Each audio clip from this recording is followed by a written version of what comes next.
I just got home from the library and I can confirm that going to the library is a complete waste of time if you're a student.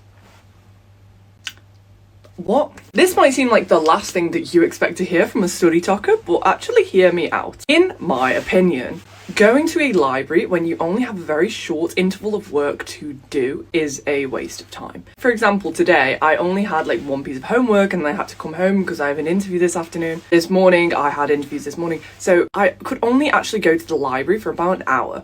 However, in the block of time that I had between 1 and 4 p.m, if I'd have just stayed at home and done the work instead of spending an hour commuting to the library each way, I could have done 3 hours of work rather than 1 hour of work. And I think this is a downfall of a lot of students, especially in exam season.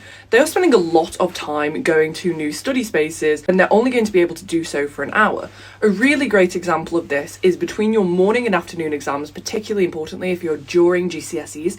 In that window in the middle, you need to be utilising all that time. You do not need to be spending an hour of that commuting to a library or commuting to a coffee shop or doing this or doing that. You need to seriously focus and just lock in for that period of time. The ability to work in any situation and any environment is a priceless skill to learn. But don't get me wrong, going to the library is not a bad thing, and oftentimes I find it really motivating to be in a lovely environment. You're working around other people who are motivated. It gets me in the headspace to do work, and I love going to the library. I go to the library all the time when I know I can be there for long periods of time, and when I know that I don't have to go home to do a specific thing at a specific time that is only going to enable me to be in the library for under an hour, basically. The messaging of this video is make sure you're prioritising your study time correctly, particularly in exam season and particularly when you have other commitments.